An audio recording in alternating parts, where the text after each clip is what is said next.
say you don't know me. Hey there, it's Chrissy Haynes, and welcome to Blade's podcast. Today, a warning on buying hot dogs in the grocery store. Blade gets into an Aristotle rabbit hole. He tries getting on a city commission, and it did not go well. I didn't grow up with the man, but my folks did, so I heard the stories. Here he is. Go, Blade!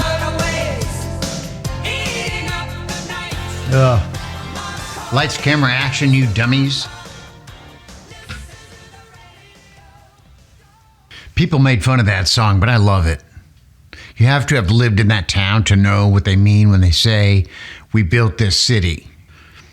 But here's my list. Aha! Number 3, The Girl with the Hungry Eyes. Number 2, Miracles. Love it every time.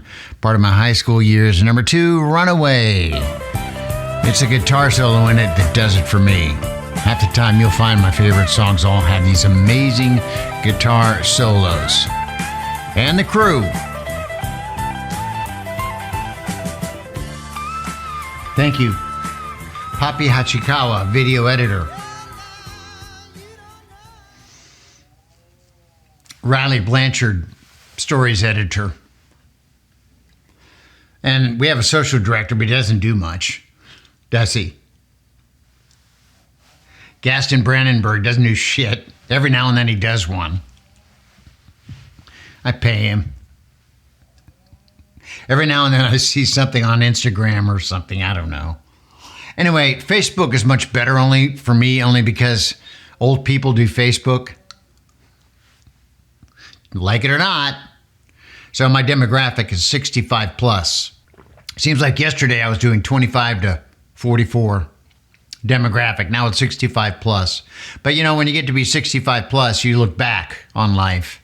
As Bruce Springsteen said, the glory days. You know, when you're 24 or 25 or whatever, you're looking, you know, how you're going to get laid that weekend, you know, or where the party is, or, you know, how you're going to pay your rent. Two different things.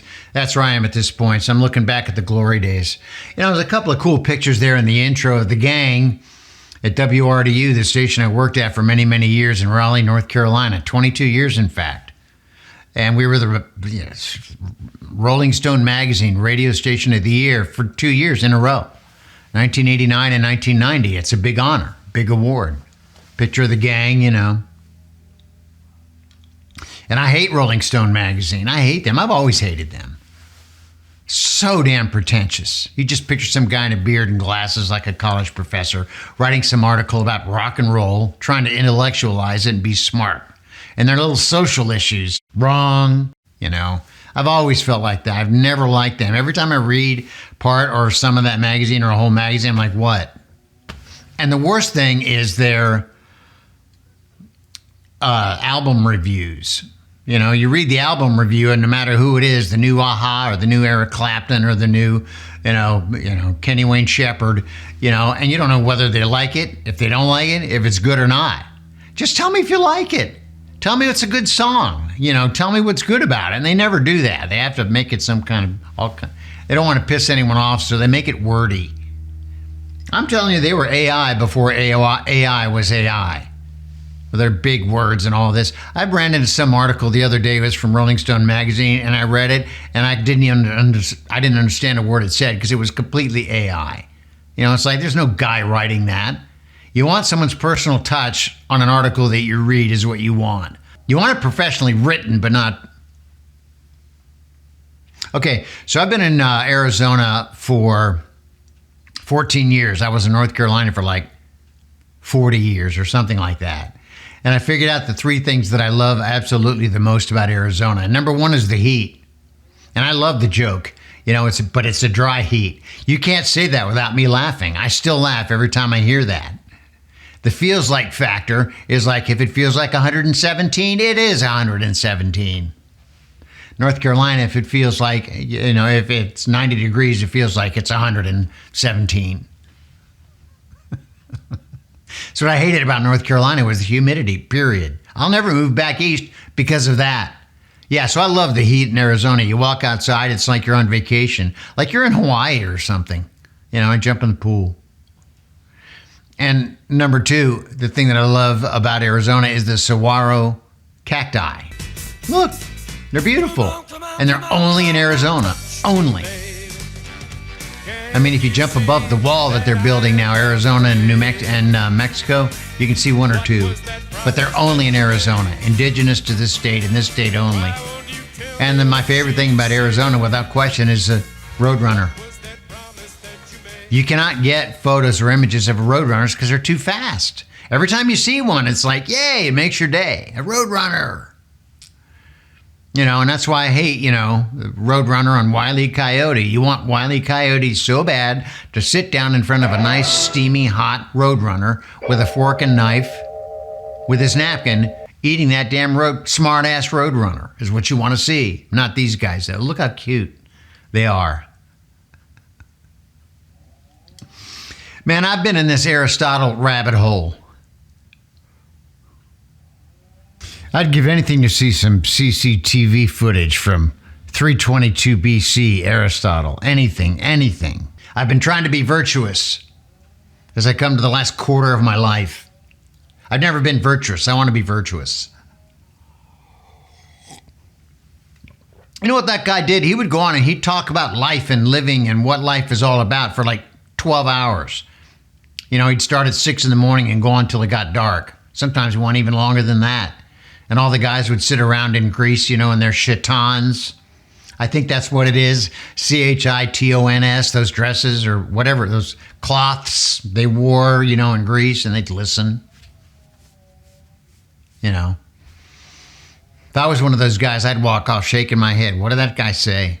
That's too much information. TMI is what I'd say, But I didn't like Aristotle because he made fun of Socrates. And I love Socrates.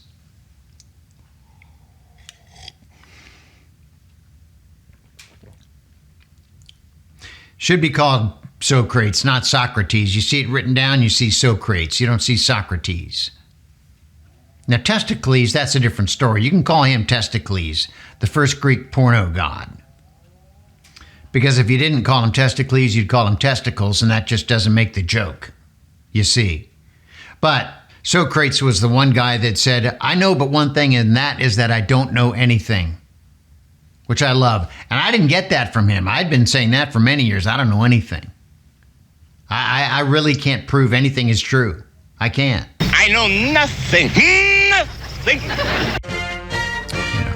I paraphrase it in a different phrase. I always say, I don't know shit.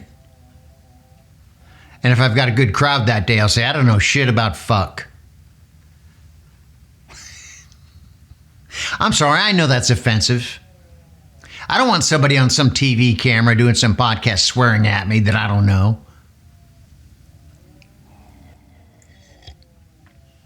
Sometimes you have to get the point across. Look at this drawer that I have in my kitchen. This is the world we live in. I'm not going to say any more.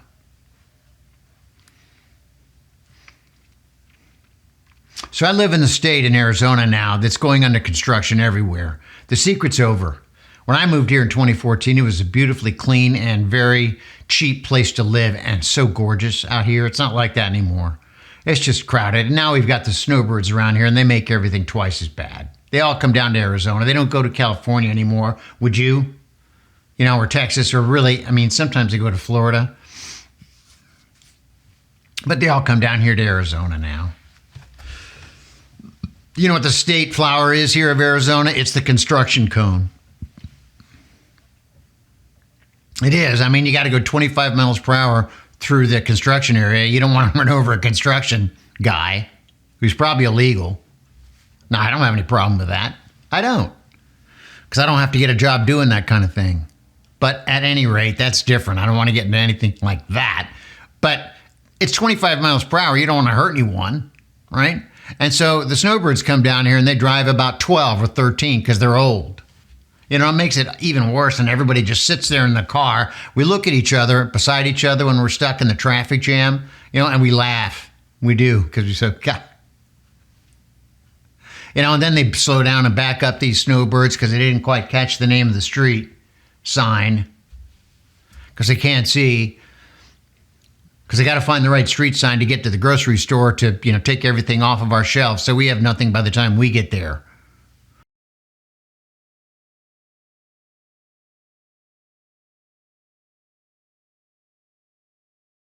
Look at this. Boom. Empty. Boom. Empty. This is where the grocery carts should be. But they're all gone. They're all taken. That bad. Not a single grocery cart left. Fuck. They rise up the price of housing. It's bad, really bad. I talked to a judge who's a friend of mine, and he wants me to be on a commission here in town. Nice guy, and he says it's a negative. Snowbirds don't bring a bunch of money into this town. It's a negative. We lose money when they come into this town. They get, 180 days, 240 days here, and then they have to leave.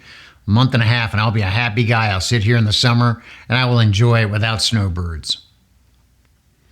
Anyway, I went to one of these commission interviews. They see if they wanted me on a commission in town, and there's a homeless guy, and there are so many homeless people in this town. Think about it. We're 2 hours from Mexico. But there's homeless people so much all over the United States, Canada, everywhere now. Just seems that way. And this guy says, listen, you got any extra? I'm in a tough way, and I just happen to have $2 on me. And so I pulled out my wallet, and I gave him one, And he looks at me, and he goes, all right. Then I gave him my last $2. Nobody has any money on them. That's a problem with being homeless these days. Here, you can take my $2. That's all I've got. But they've got this system, the homeless people, I've found out.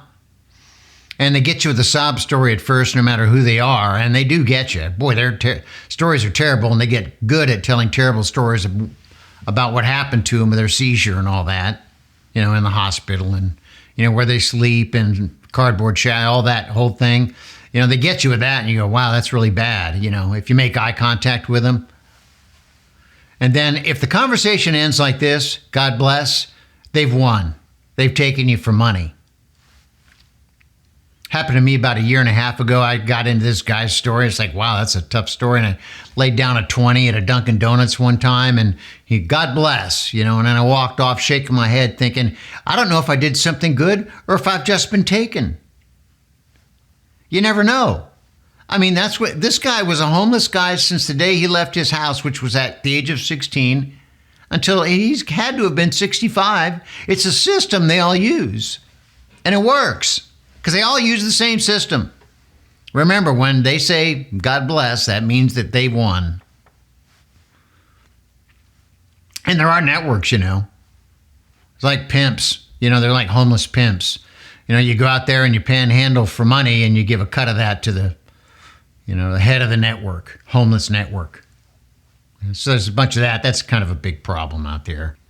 Anyway, about marketing, I bought 2 packages the other day of hot dogs, original Oscar Mayer hot dogs, because I love fucking hot dogs. Ketchup, mustard, relish, that's it. That's all I put on them. That's all I've ever put on them. And I love them. And I got 2 packs of them, and I ate one the other day, and I'm like, no, wait a minute, this is not right. Original Oscar Mayer, Frank. Didn't say beef Frank, Frank. Turkey, sausage, chicken. And you can't see it. All you see is original on there. So you think it's the original all beef Frank. Not that all beef is all beef. I don't care about that, but I like the way the quote unquote all beef hot dogs taste. So where the chicken, turkey, and sausage Franks go in the dog bowl. Damn it. I've got to put my specs on and take a look, to make sure that they are all beef Franks when I buy hot dogs. You should too. Eating a turkey hot dog is like eating a turkey hamburger. I had a buddy who did that to me once. He said, there's no difference. When I ate that hamburger, it was a turkey burger, didn't know it was a turkey burger. I'm like, yes, there is a difference. It's like putting a pineapple on your pizza. You don't do that. You don't do that. You don't eat turkey burgers, turkey hot dogs, or put pineapple on your pizza. Crying out loud.